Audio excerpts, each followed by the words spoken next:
कृष्णाय वासुदेवाय हरये परमात्मने प्रणतः क्लेशनाशाय गोविन्दाय नमो नमः। ओम नमो भगवते वासुदेवाय। नमस्कार दोस्तों, आज की इस वीडियो में हम सुनेंगे माघ मास महात्म्य की 8वें अध्याय का पाठ। अब तक हमने जो श्रवण किया था उसका संक्षिप्त वर्णन मैं करती हूँ।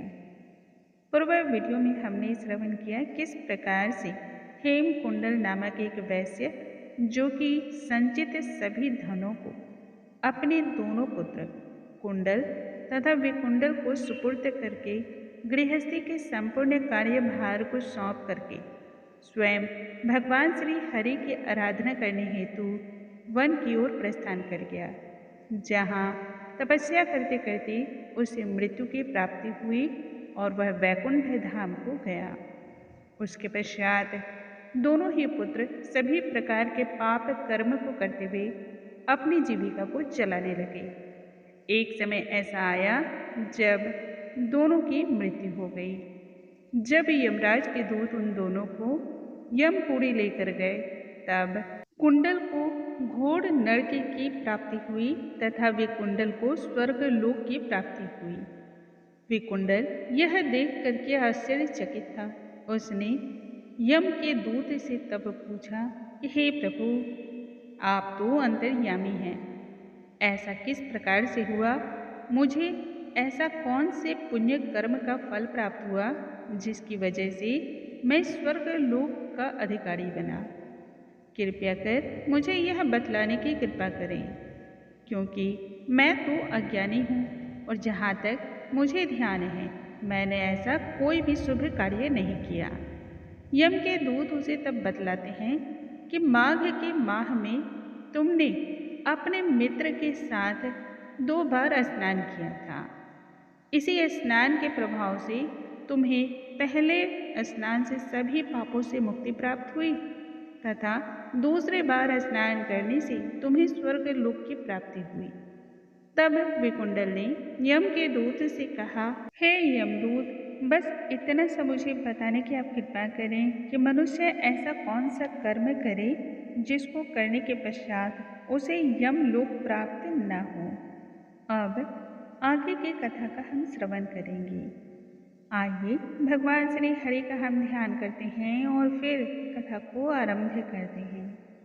बोलो भगवान श्री हरि की जय, स्वामी नारायण की जय। यमदूत विकुंडल के प्रश्न पर कहने लगे, आज तुमने बड़ी ही सुंदर बात पूछी है।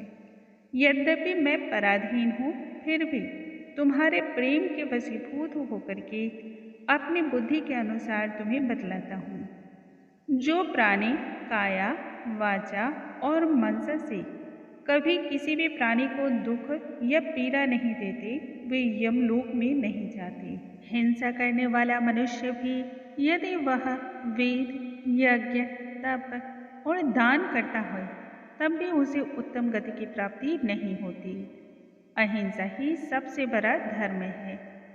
यदि मनुष्य जल या पृथ्वी पर रहने वाले जीवों को अपने भोजन हेतु मारते हैं या उनका शिकार करते हैं, वे भी काल सूत्र नामक नरक में पीड़ाओं को भोगते हैं, जहाँ पर वह अपने ही मांस को खाते हैं तथा रक्त, पीप इत्यादि का पान करते हैं। पीप के कीच में उनको कीड़े भी काटते हैं। हिंसक, जन्मांध, काले, कुबड़े, लूल्हे, लंगड़े, दरिद्र और अंगहीन होते हैं। इसी कारण इस लोक तथा परलोक में सुख की इच्छा रखने वाले मनुष्य को काया, वाचा तथा मनसा के द्वारा दूसरों का दोहन कभी नहीं करना चाहिए। जो मनुष्य अपने पूरे जीवन काल में हिंसा नहीं करते, उन्हें कभी भी किसी का भी भय नहीं होता। ब्रह्मचारी हो, गृहस्थ जीवन को जीने वाला हो, वानप्रस्थी या यति, सभी अपने अपने धर्म का पालन करने तथा जितेंद्रिय रहने से ही ब्रह्मलोक को प्राप्त होते हैं। यदि मनुष्य जलाशय का निर्माण कराते हैं और सदैव 5 यज्ञ को पूर्ण करते हैं, तब ऐसे मनुष्य भी यमपुरी में नहीं जाते।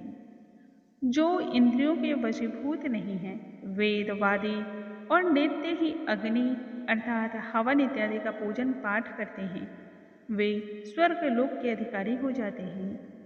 युद्ध भूमि में जो मनुष्य सूरवीर की तरह मृत्यु को प्राप्त होते हैं, वे सूर्य लोक को प्राप्त होते हैं। जो अनाथ स्त्री शरण में आए हुए ब्राह्मणों की रक्षा के लिए अपने प्राणों का त्याग करते हैं, वे पुनः स्वर्ग से पृथ्वी पर नहीं लौटते।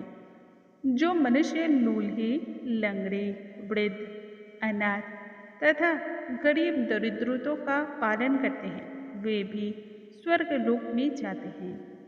यदि मनुष्य गौओं के लिए पीने के पानी का आश्रय करते हैं तथा इसी निमित्त कुआं, तालाब, बावड़ी इत्यादि का निर्माण करवाते हैं, वे भी सदैव स्वर्ग में निवास करते हैं। जैसे जैसे जीव इन कुंडों में पानी पीते हैं, वैसे वैसे व्यक्ति का धर्म भी बढ़ता है।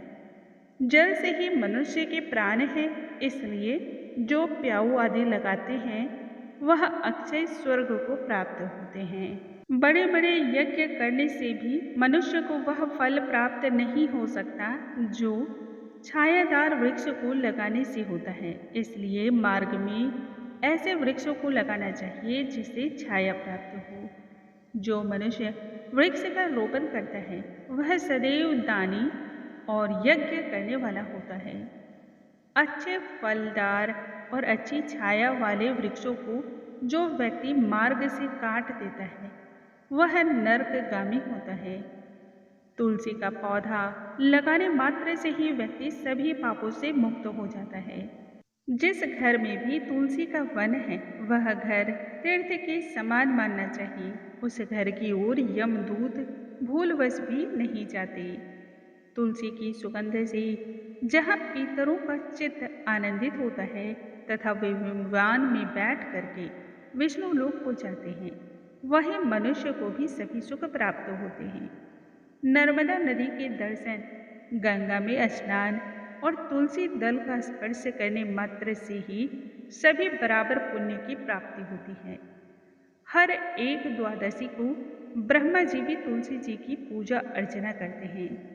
रत्न, स्वर्ण, फूल तथा मोती की माला के दान से भी इतने पुण्य की प्राप्ति नहीं होती जितना तुलसी की माला के दान से प्राप्त हो जाता है।